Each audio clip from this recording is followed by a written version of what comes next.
Astaghfirullah. Assalamualaikum warahmatullahi wabarakatuh. Alhamdulillah wassalatu wassalamu ala Rasulillah wa ala alihi wa sahbihi wa mawalah wa la hawla wa la quwata illa billahi wa ba'du. Alhamdulillah, segala puja dan puji hanya milik Allah Jalla fi'ula.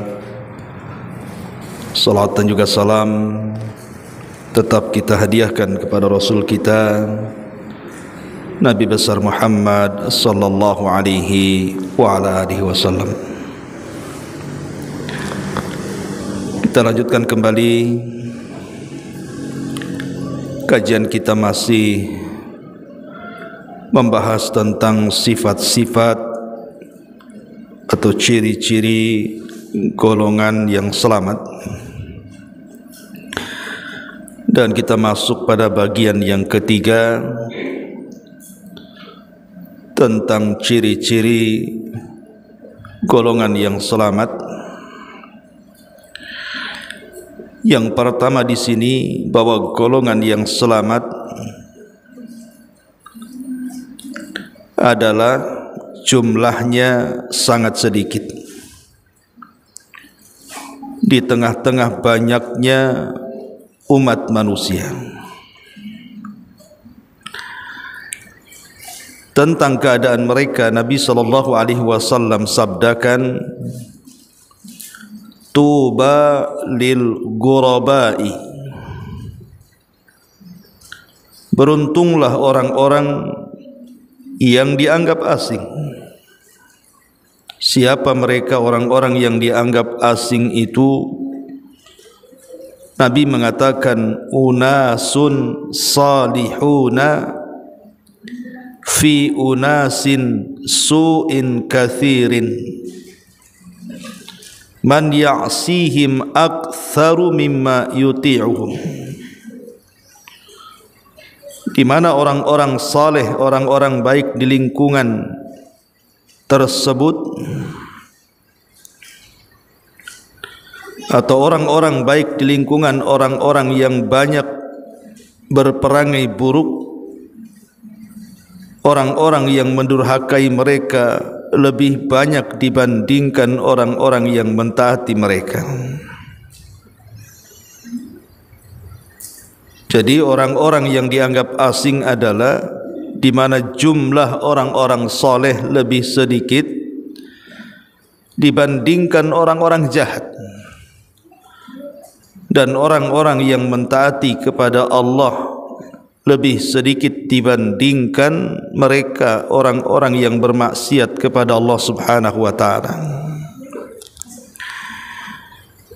Dan di dalam Al-Quranul Karim, Allah Subhanahu wa ta'ala mengisyaratkan, wa qalilun min ibadiyas syakur, dan sedikit sekali dari hamba-hambaku yang bersyukur. As-Saba ayat 13. Ma'asyiral muslimat yang dimuliakan Allah Subhanahu wa ta'ala, hadis ini adalah hadis penggalan di mana Nabi SAW bersabda di permulaannya, bicara tentang keasingan Islam. Kata Nabi SAW, bada'al Islam gharibah.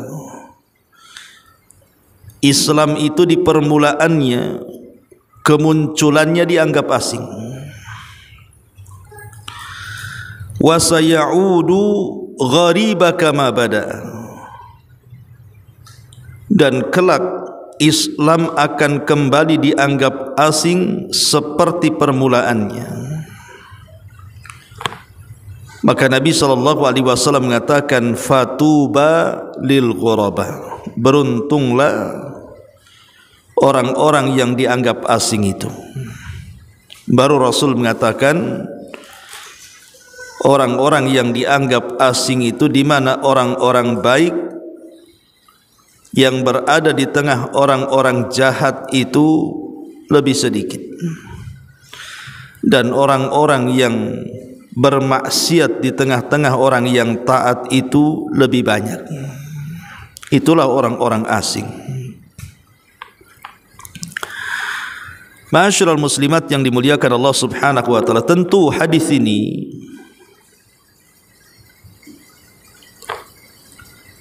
adalah hadis tentang alamun min a'lamin nubuwah, satu tanda dari tanda-tanda kenabian, dan satu ayat daripada ayat-ayat Allah Subhanahu wa taala, di mana kita semakin yakin bahwa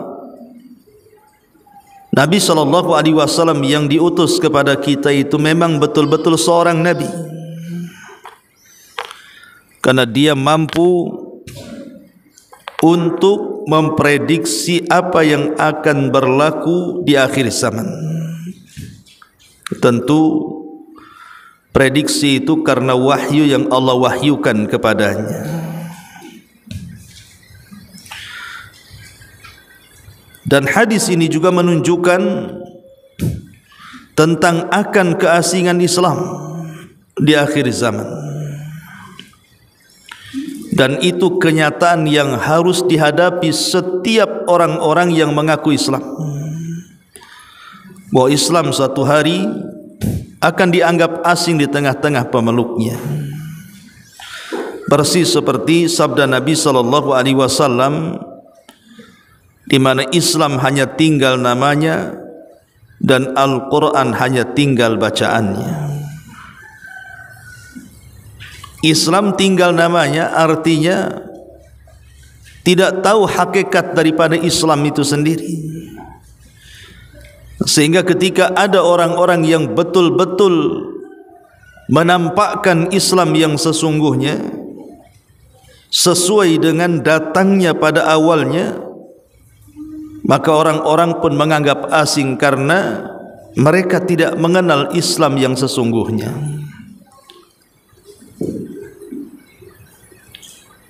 Dan ini sebuah kenyataan.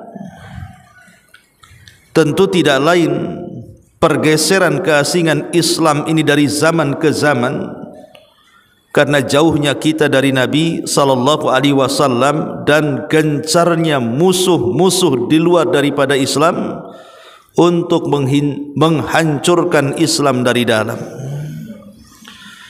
Sekalipun mereka tidak berhasil menjadikan orang Islam keluar dari Islam, tetapi minimalnya mereka telah berhasil menjauhkan para pemeluk Islam dari ajaran Islam. Mereka tetap di atas Islam tapi tidak mengenal apa itu Islam, sehingga ketika datang para penyeru Islam yang sesungguhnya, kemudian mereka pun menganggap bahwa itu ajaran apa, asing bagi mereka, padahal itulah Islam. Karena sudah jauhnya mereka dari Islam disebabkan oleh musuh-musuh mereka yang sudah menghantam dari dalam. Ma'asyiral muslimin muslimat yang dimuliakan Allah Subhanahu wa taala, ada sebuah hadis yang sangat merinding kalau kita baca. Kata Nabi SAW bahwa di akhir zaman Islam ini akan dikerubung oleh musuh-musuhnya, seperti orang-orang lapar mengerubung makanan yang lezat yang ada di meja makan. Kata Nabi SAW, yushiku an tatada'a alaikum kama tada'al akalatu ila qas'atiha. Hampir-hampir kalian itu akan dikepung dari semua arah, seperti orang-orang lapar yang mengepung makanan yang lezat yang ada di meja makan. Sahabat bertanya kepada Nabi, Rasul, amin qillatin nahnu yauma idzin. Rasul, apakah karena jumlah kami sedikit di kala itu, ataukah jumlah musuh begitu banyak wahai Rasul? Maka Nabi SAW mengatakan, tidak, bal antum yauma idzin katsirun. Bahkan kalian pada hari itu sungguh jumlah yang sangat banyak dibandingkan musuh-musuh kalian. Artinya secara kuantitas kalian lebih banyak dibandingkan musuh-musuh kalian. Kemudian para sahabat makin heran dan mengatakan, ya Rasulullah, kalau memang jumlah kami jauh lebih banyak dibandingkan jumlah musuh-musuh kami, kenapa kami bisa dikepung dari semua arah? Di mana barat mau menjajah, timur mau menerkam, utara dan selatan juga mau mencakar. Maka Nabi SAW mengatakan, karena jumlah kalian itu seperti buih di lautan. Walakinnakum kagutha'is saili, kata Rasul.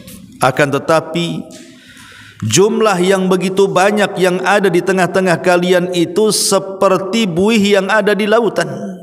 Lihat buih itu, mudah dipermainkan ombak, dihempas ke kanan dan ke kiri.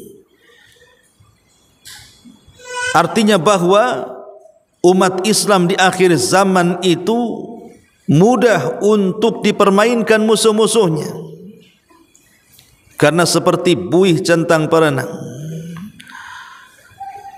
Kemudian Nabi SAW berikan alasannya, kenapa kaum muslimin di akhir zaman itu kondisinya lemah dengan jumlah yang banyak.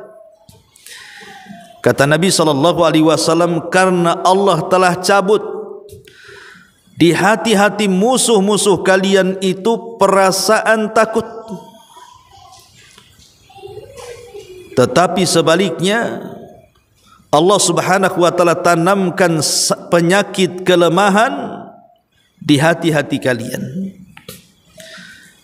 Jadi perasaan takut di hati musuh dicabut, kemudian perasaan lemah ditanamkan di hati-hati kalian. Kemudian para sahabat bertanya tentang sebab kelemahan itu. Maka Nabi SAW menjelaskan bahwa sebab kelemahan itu karena dua perkara. Pertama, hubbud dunya, karena terlampau cinta dengan dunia. Dan yang kedua, karena takut kematian.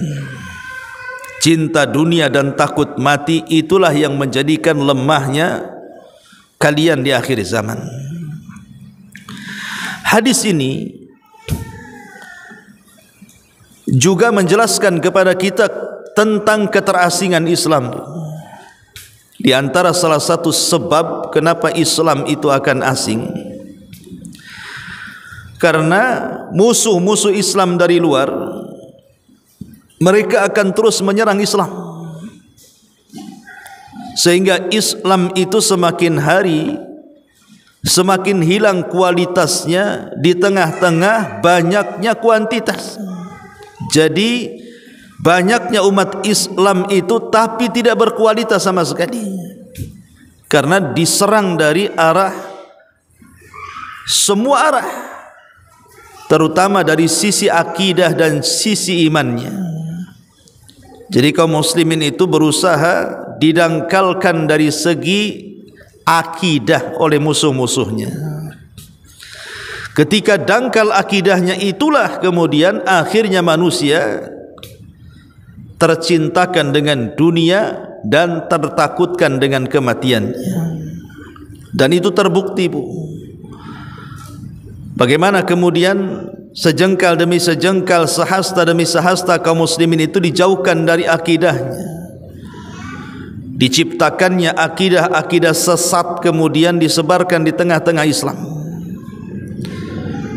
disebarkannya khurafat-khurafat di tengah-tengah Islam, untuk melemahkan kaum muslimin.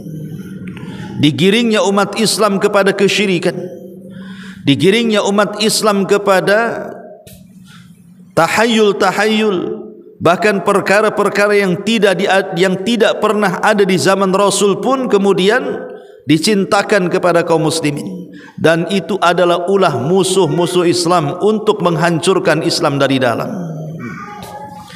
Sehingga ketika kemudian ada orang-orang yang berusaha datang kepada mereka meluruskan Islam yang sesungguhnya, Islam yang dibawa Nabi sallallahu alaihi wasallam, Islam yang dibawa para sahabat Nabi sallallahu alaihi wasallam, mereka pun menolaknya dan dianggap bahwa itu bukan ajaran yang sesungguhnya. Kenapa? Karena tadi akidah mereka sudah tersesatkan dengan macam-macam kesesatan. Sampai saya tadi pagi tak sengaja membuka Facebook, Bu. Kemudian keluarlah di beranda tentang cerita seorang Habib yang ada di Yaman. Dia mengatakan bahwa konon dulu waktu sulitnya orang ingin haji ke Mekah, jadi si Habib ini, ya mungkin orang ini terlalu fanatik mungkin dengan Habib yang mengaku cinta min dzurriyyatin Nabi, dari turunan Nabi. Jadi keluarga Habib ini pengen haji ke Mekah tapi tidak punya biaya. Tapi sang Habib mengatakan bahwa tidak perlu berjalan ke Mekah itu dengan biaya, dengan kendaraan katanya. Cukup dengan memejamkan mata kita akan sampai di Padang Arafah katanya.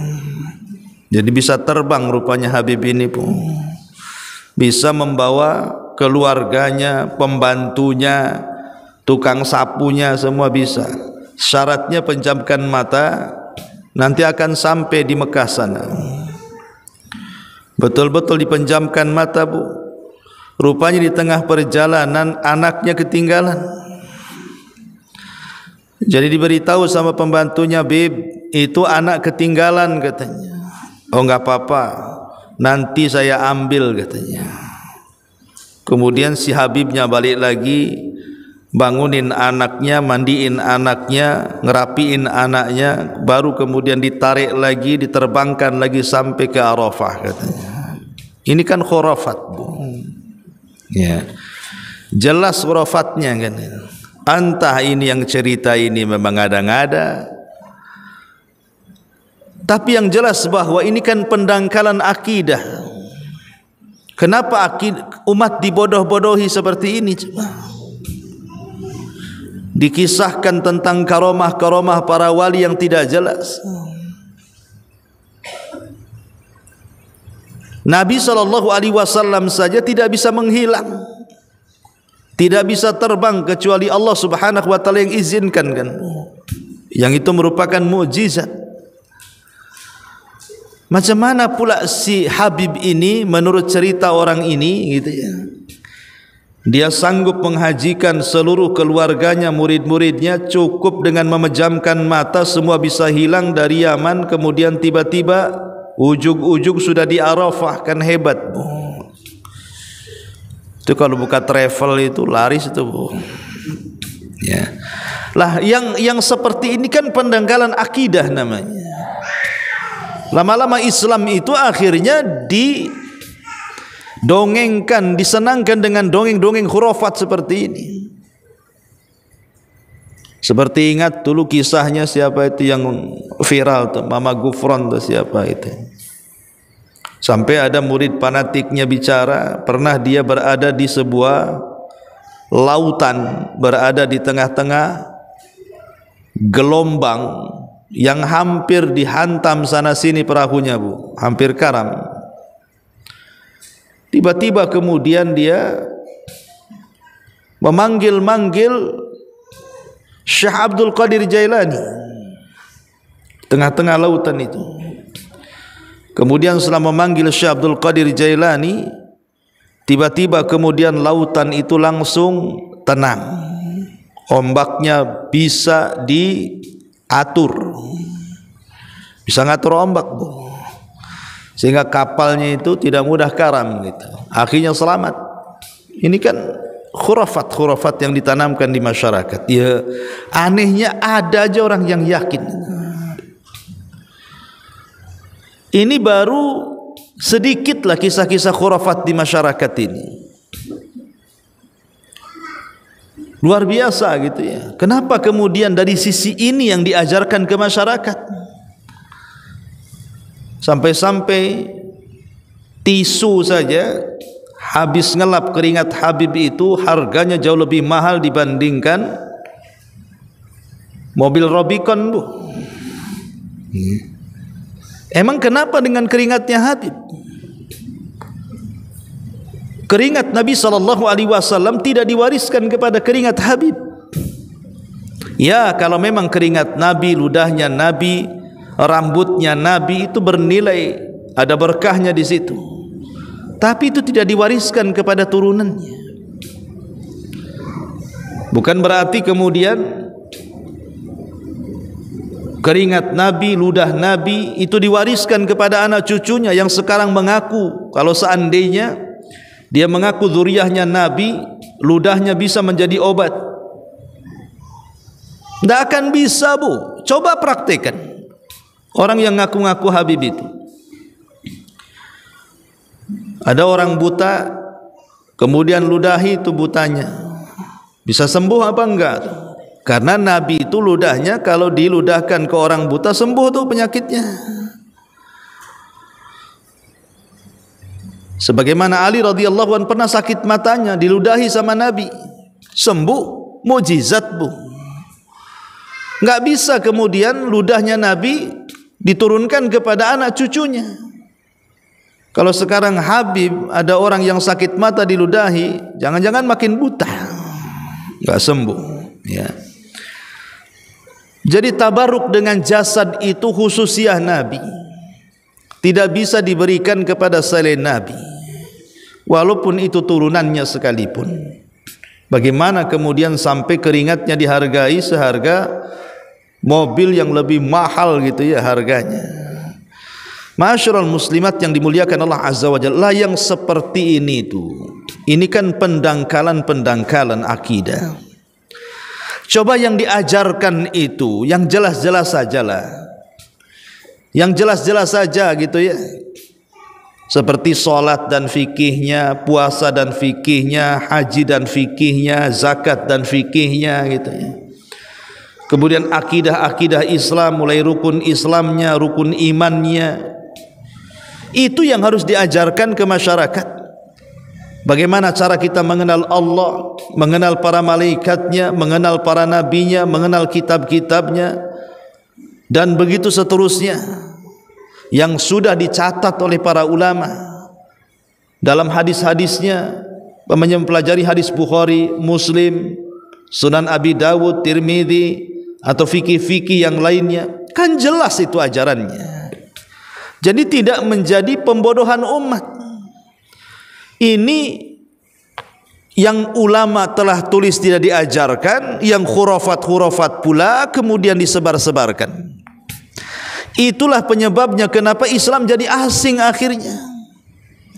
Ketika ada orang-orang yang benar mengajak manusia ke dalam Islam sesuai yang diamalkan Rasul dan para sahabatnya, akhirnya dianggap membawa kesesatan karena mereka tidak pernah dikenalkan soal ini. Makanya wajar kalau seandainya kemudian Rasul mengatakan tuba lil ghuraba, beruntunglah orang-orang yang dianggap asing itu, karena orang-orang yang dianggap asing itu memang orang-orang yang betul-betul belajar dan mengajarkan Islam yang sesungguhnya. Al-Quran dan Sunnah Nabi SAW berdasarkan apa yang sudah diamalkan Rasul dan para sahabatnya. Ma'asyiral muslimat yang dimuliakan Allah Subhanahu wa ta'ala, dan itulah ciri golongan orang-orang yang selamat. Memang jumlah mereka tak banyak, Ya, jumlah mereka tak banyak, tapi banyaknya jumlah itu juga bukan menunjukkan sebuah kebenaran. Ma'asyiral muslimat yang dimuliakan Allah Subhanahu wa taala. Nabi sallallahu alaihi wasallam memuji orang-orang yang dianggap asing.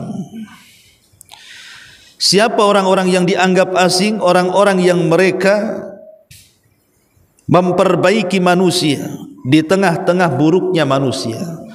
Artinya orang-orang yang senantiasa mengajak manusia kepada kebaikan dan mencegah dari kemungkaran. Dan orang-orang yang seperti ini pasti akan banyak halangan dan rintangan.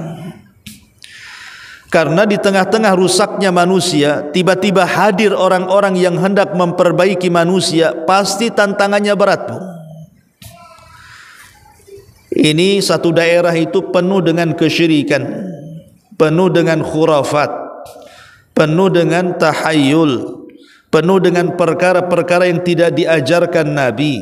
Tiba-tiba kita datang hendak mengembalikan ajaran itu kepada ajaran yang murni, pasti akan banyak cobaan di situ.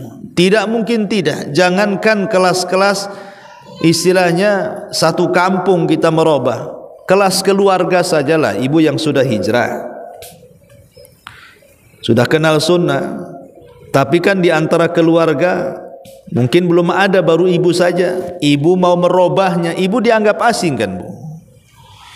Dianggap asing. Jangankan lagi ibu ngomong, belum ngomong tengok penampilan aja udah aneh kan? Ngapain pakai kaos kaki kamu katanya? Apa enggak haredang kamu ya? Pakaian berlapis-lapis kayak gini katanya. Kamu pakai pakaian kayak gini itu. Jadi belum ngomong loh udah komentar soal pakaian kan. Itulah orang-orang kadang-kadang, kita ini bicara keluarga ya, baru pakaian kita saja kita belum ngomong udah dikomentari. Setelah kita ngomong ini tak boleh, ini boleh, ini yang sunnah, ini yang tak sunnah, ini yang tauhid, ini yang bukan tauhid, dan begitu seterusnya. Mulai pasti ada pertentangan. Lah, kita saja bisa asing di tengah-tengah keluarga, apalagi orang yang berdakwah di tengah-tengah yang dampaknya lebih luas lagi seperti kampung, kabupaten kan itu ya, apalagi sebuah negara kan itu. Tetapi yakinlah, Nabi mengatakan dalam sebuah hadis, fa inna mi waraikum ayyama sabri, di belakang kalian itu ada hari-hari kesabaran, kata Rasul. As-sabru fihinna mithlal al-qabid alal jamri. Orang yang sabar dikala itu, dikala dia menegakkan tauhid dan sunnah di tengah-tengah masyarakat, maka seperti orang-orang yang memegang bara api. Semakin dipegang semakin panas, tapi kalau sampai dilepas maka lepaslah Islam, lepaslah sunnah. Lil amilina fihinna ajru 50 rajulan ya'maluna mithla amalihi. Tetapi orang-orang yang mengamalkan sunnah di tengah-tengah asingnya manusia akan mendapatkan 50 pahala sahabat yang mengamalkan seperti amalannya. Lihat bagaimana Rasulullah SAW memberikan pahala kepada orang-orang yang dianggap asing di akhir zaman seperti 50 para sahabat yang berdakwah dengan dakwah yang sama. Memang Bu, kita tidak akan, ya kalau untuk hari-hari ini atau sekarang-sekarang ini mungkin kita tidak akan menemui perang Badar, perang Uhud, perang Khaybar, dan perang-perang yang lainnya di mana kita berhadap-hadapan dengan orang kafir secara senjata kan. Ya, ada di belahan dunia sana yang perang seperti Israel dan Palestina ya. Tapi umumnya musuh-musuh Islam itu kalau berperang melawan Islam itu mereka berhitung kan, mereka juga berhitung, sehingga kemudian yang dilakukan musuh-musuh itu mungkin mereka tidak akan mengarahkan senjata-senjata mereka kepada kita, Karena sekalipun boleh jadi umat Islam itu persenjataannya tidak secanggih mereka, tapi ketika jihad sudah berkobar, apapun bisa dilakukannya. Buktinya Indonesia saja dengan bambu runcingnya bisa mengusir Belanda dengan persenjataan canggihnya kan. Sehingga kemudian musuh-musuh Islam itu mereka berusaha menjauhkan Islam tidak dengan senjata, tetapi dengan cara yang lain. Ya tadi, dijauhkanlah dari akidah yang benar, dijauhkanlah dari sunnah yang benar, dijauhkanlah dari ibadah yang benar, dan begitu seterusnya. Ya. Tetapi meskipun demikian, Islam mungkin tidak akan terhapus di permukaan bumi. Islam tidak mungkin terhapus, maksudnya kemurnian Islam tidak akan terhapus di permukaan bumi. Tapi boleh jadi kemurnian Islam itu akan terhapus sedikit demi sedikit dari keluarga, dari sebuah daerah, mungkin dari sebuah desa, merambat ke kecamatan, merambat ke kabupaten, lambat laun hilanglah dalam satu negara kemurnian agama itu, sehingga Islam hanya tinggal namanya saja kan. Lah disitulah Nabi SAW memuji orang-orang yang tetap mempertahankan Islam. Ini yang pertama, golongan yang selamat, jumlahnya sangat sedikit di tengah-tengah umat manusia. Ma'asyiral muslimat yang dimuliakan Allah Subhanahu wa taala. Kemudian yang kedua, kata Nabi SAW di sini, golongan yang selamat banyak dimusuhi oleh manusia, difitnah dan dilecehkan dengan gelar dan sebutan yang buruk. Nasib mereka akan sama seperti nasib para nabi yang dijelaskan di dalam Al-Quranul Karim, wa kadzalika ja'alna likulli nabiyyin aduwwas syayatinal insi wal jin yuhi ba'duhum ila ba'din zukhrufal qawli ghurura. Dan demikianlah kami jadikan bagi tiap-tiap nabi ini musuh, yaitu setan-setan dari jenis manusia dan setan-setan dari jenis jin. Sebagian mereka membisikkan kepada sebagian yang lainnya perkataan-perkataan yang indah untuk menipu manusia. Rasulullah SAW misalnya, ketika mengajak kepada tauhid, oleh kaumnya beliau dijuluki sebagai tukang sihir dan sebagai pendusta. Padahal sebelumnya mereka memberikan julukan As-Siddiq, orangnya jujur, orangnya terpercaya. Inilah di antara ciri yang kedua, bahwa golongan yang selamat itu pasti akan dihadapkan dengan musuh-musuhnya. Pertama, tentu musuhnya adalah dari setan, Bu.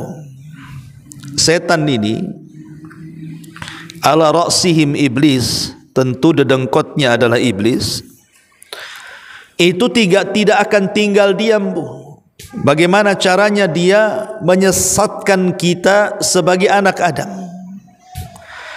Dan itu janji iblis di hadapan Allah Subhanahu wa taala saat Adam diciptakan, di mana iblis mengatakan di hadapan Allah Subhanahu wa taala, fabima aghwaytani la aqudanna lahum siratakal mustaqim. Ya Rabb, karena engkau telah sesatkan aku, maka aku akan sesatkan Bani Adam dari jalanmu yang lurus. Itu janjinya iblis di hadapan Allah, Bu, bahwa dia tidak akan tinggal diam. Selama masih ada Bani Adam, selama itu pula dia akan melancarkan permusuhannya.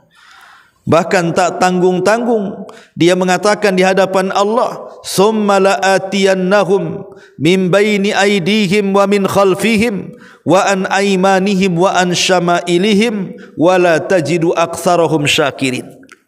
Dan aku berjanji kepadamu ya Rabb, aku akan datang kepada anak Adam itu dari depan mereka, dari arah belakang mereka, dari samping kanan mereka, dari samping kiri mereka, sampai kau tidak akan mendapati turunan Adam itu yang bersyukur kepadamu. Lihat dahsyatnya ancaman iblis di hadapan Allah kepada kita. Dia akan datang kepada kita dari semua arah angin, dari depan, dari belakang, dari kiri, dari kanan, dari atas, dari bawah. Begitulah cara-cara iblis untuk menghancurkan kita. Sampai-sampai Abdullah ibn Abbas radhiyallahu anhuma dan Muhammad ibn Sirin atau Sufyan al-Thawri mengatakan bahwa maksudnya dari arah depan itu kita akan dijauhkan dari akhirat kita. Jadi iblis berusaha menjauhkan kita dari akhiratnya. Ditanamkan kita tidak percaya dengan kematian, ditanamkan tidak percaya dengan peristiwa-peristiwa kuburan, ditanamkan tidak percaya bahwa kita akan dibangkitkan, ditanamkan tidak yakin lagi bahwa kita akan dihisab, kita akan dipertanggungjawabkan di hadapan Allah Subhanahu wa taala. Di sana ada pengadilan yang sesungguhnya. Bahkan bagaimanapun dia akan berusaha supaya kita tidak lagi yakin adanya surga dan neraka. Ini target pertama, Bu. Iblis dan setan itu berusaha melupakan kita dari akhirat kita. Kalau seandainya mereka gagal, tidak bisa kemudian menggoda kita dari segi melupakan akhirat kita, maka mereka akan datang dari arah belakang kita. Dengan cara apa? Dicintakannya kita dengan dunia. Dicintakan kita dengan dunia, disibukkan kita dengan dunia, sehingga lupa salat, lupa puasa, lupa zakat, lupa haji, lupa segala-galanya.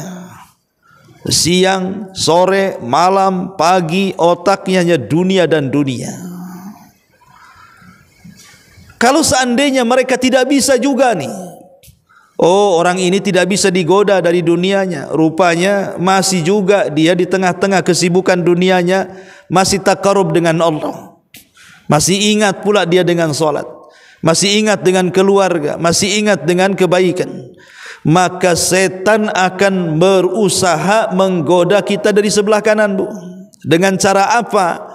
Dengan cara ditanamkan syubhat pada agama kita.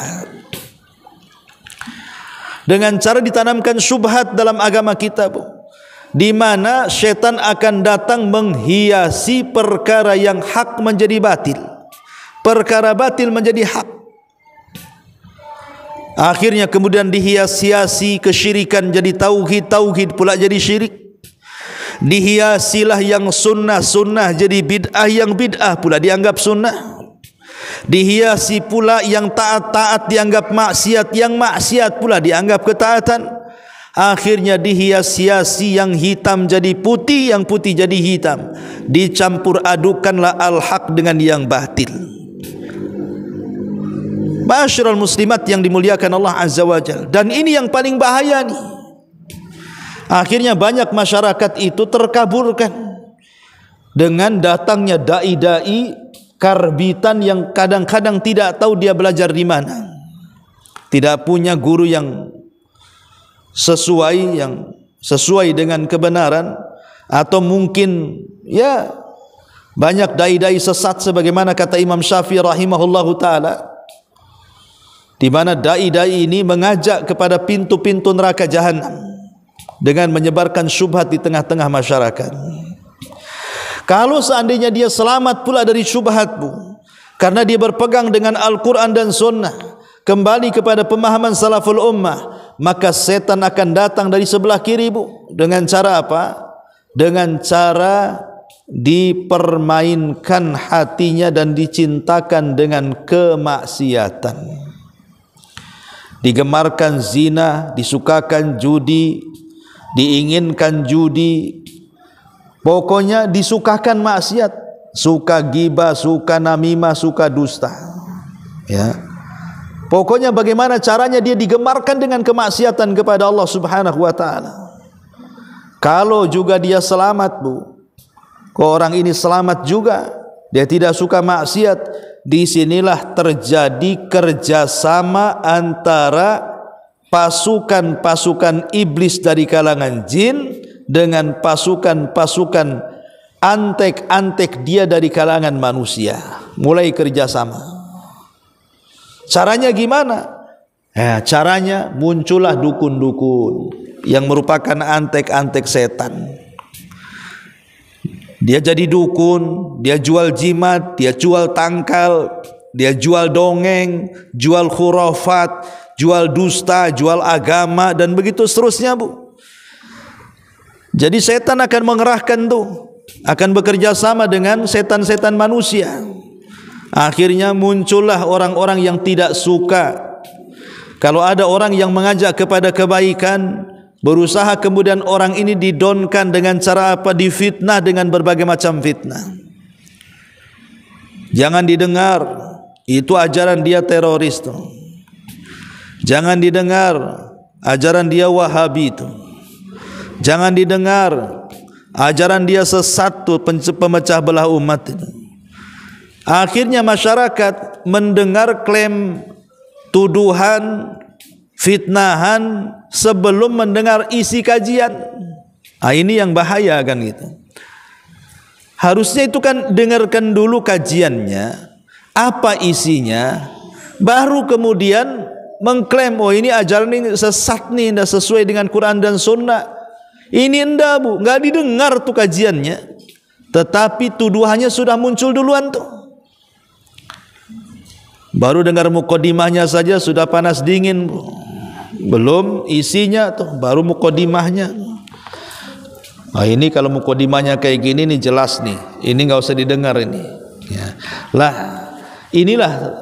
Tetapi di antara ciri-ciri golongan selamat kata para ulama, ketika orang itu berdakwah mulai dimusuhi dakwahnya karena dia mengajarkan tauhid dan sunnah, maka itu alamat yang diajarkannya itu benar, Bu. Ya, kalau seandainya ibu mendakwahkan dakwah tauhid, dakwah sunnah, mulai ada pertentangan, maka menunjukkan bahwa yang ibu dakwahkan insya Allah di atas kebenaran. Sebab kalau dakwah ibu di atas kebatilan, pasti setan tidak akan mengganggu ibu. Biarin aja sesat kan itu ya. Ngapain pula dikasih ujian, dibilang sesat, dibilang tukang sihir, dibilang pemecah belah. Oh, ibu di atas kesesatan, ya dibiarinlah sama setannya. Ya. Tapi ketika ibu kemudian di atas kebenaran, tentu setan tidak akan redha.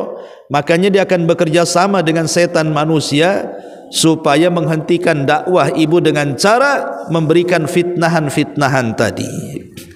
Nah ini juga diantaranya. Nah di sini Syekh Abdul Aziz, ya, ketika bin Bas ditanya tentang golongan yang selamat, beliau menjawab, mereka adalah orang-orang yang senantiasa mengikuti manhaj salaf, dan setiap orang yang mengikuti jalan para salafun saleh, maksudnya Rasul dan para sahabat, dan setiap orang yang mengikuti jalan petunjuk mereka.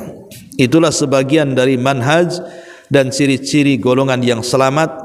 Pada pasal-pasal berikut akan dibahas masalah akidah, tentang siapa akidah golongan yang selamat.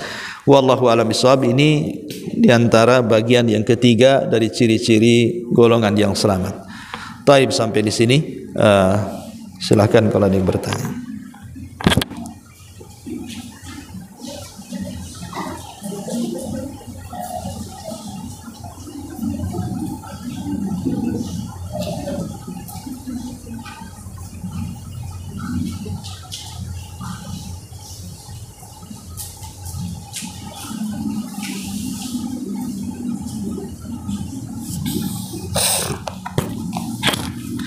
Baik, kalau tidak ada, kita tutup.